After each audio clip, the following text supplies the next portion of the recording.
JSKയുടെ interview എടുത്ത സമയത്തെ ദിവ്യ പിള്ളയും മാധവും എല്ലാവരും ഉണ്ടായിരുന്നു. അപ്പോൾ ദിവ്യ പിള്ള പറഞ്ഞു ഇതേപോലെ സുരേഷ് ഏട്ടൻ അഭിനയിക്കുന്ന ഉള്ള മൂവിയുടെ ഇതാണെങ്കിൽ നമുക്ക് ഡയറ്റ് ചെയ്യാൻ പറ്റൂല, ആൾ കുറെ ഫുഡും സ്വീറ്റ്സും ഒക്കെ കൊണ്ടുവരുമെന്ന്.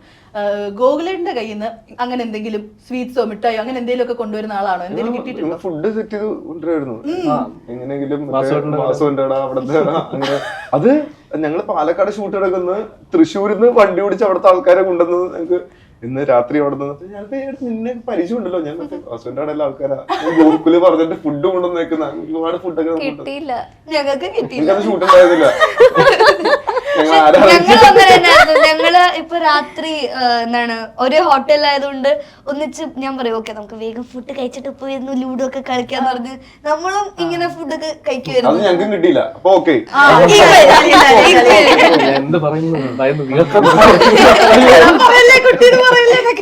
നിങ്ങൾ കുടുംബപരമായിട്ട് ഫുഡ് കഴിപ്പിക്കുന്ന ആളുകളാ?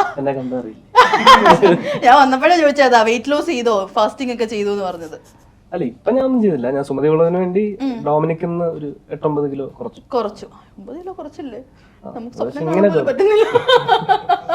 അല്ല അപ്പൊ നിങ്ങൾ ഇതേപോലെ ഫുഡ് എല്ലാരെയും കഴിപ്പിക്കുന്നതിൽ നിന്ന് സന്തോഷം കണ്ടെത്തുന്ന ആളുകളാണോ? ആരാണ് വേറൊരാൾക്ക് ഭക്ഷണം കൊടുക്കുന്നതിൽ സന്തോഷം കണ്ടെത്തുന്നത്? എല്ലാരും ഒന്നും കൊടുക്കുന്നവരൊന്നും അല്ല, ചിലരൊന്നും കൊടുക്കൂല. എനിക്കറിയാവുന്ന ഒട്ടുമിക്ക ആൾക്കാർക്കും ഭക്ഷണം കൊടുക്കുന്നത് ഭയങ്കര ഇഷ്ടമുള്ള ഒളിച്ചു വെച്ച് കഴിക്കുന്ന ആളുകളൊക്കെ അല്ലേ? അങ്ങനെയല്ല, ഭക്ഷണം കൊടുക്കാൻ നമുക്ക് ഇഷ്ടമല്ലേ, ഷെയർ ചെയ്ത് കഴിക്കുമ്പോൾ എന്റെ സുഖമുള്ള.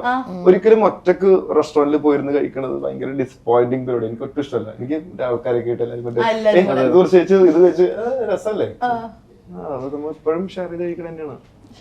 ഞാൻ കോളേജിൽ വരെ ഭക്ഷണം, അത് കോളേജിൽ ഭക്ഷണം കൊണ്ടുവരണം എന്നൊക്കെ പറഞ്ഞാൽ മറ്റേ ഇത്രയും വലുതായിട്ടും ഭക്ഷണം, പക്ഷെ ആ ഭക്ഷണം ഞങ്ങൾ കൊണ്ടുപോയിട്ട് ഷെയർ ചെയ്ത് കഴിക്കുമ്പോൾ കിട്ടുന്ന സുഖമില്ലേ മോനെ, ഇപ്പോഴും ഉണ്ട്. ആ സുഹൃത്തുക്കൾ ഇപ്പോഴും ഉണ്ടാവും. ഗോകുലേട്ടനാണെങ്കിൽ ഇപ്പൊ സ്കൂളിലൊക്കെ പോകുന്ന സമയത്ത് ലഞ്ച് ബോക്സിൽ പോയിരുന്ന സമയത്ത് ഇതേപോലെ ഞാൻ പോകുന്ന സമയത്ത് എന്നാ പറഞ്ഞല്ലേ, പോയിരുന്ന സമയത്ത് ഇതേപോലെ ലഞ്ച് ബോക്സില് സ്ഥിരമായിട്ട് കാണുന്ന ആ ഒരു ഫ്യൂ ഐറ്റംസ് എന്തൊക്കെയാണ്?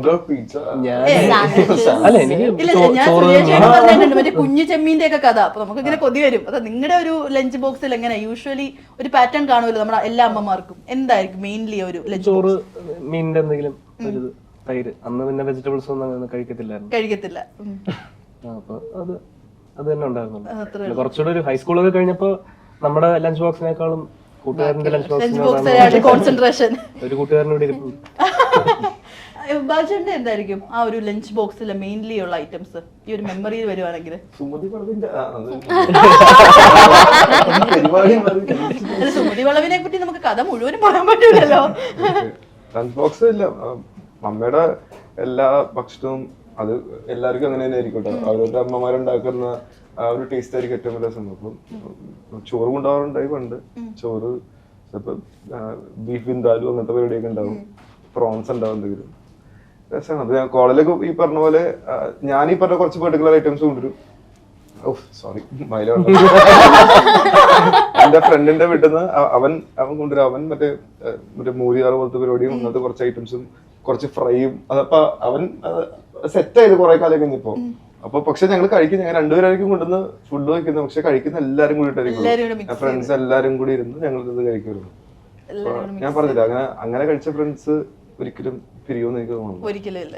ഫ്രണ്ട്സ് ആ ഒരു ബോണ്ട് ഇപ്പോഴും ഉണ്ട്. ഒരേ പ്ലേറ്റിൽ കഴിച്ചിട്ടുള്ള ബോണ്ട്. പായം കിട്ടിയില്ല കിടന്നുറങ്ങാൻ. കോളേജിൽ ഒരേ പാത്രത്തിൽ കഴിച്ചിട്ടുണ്ട്.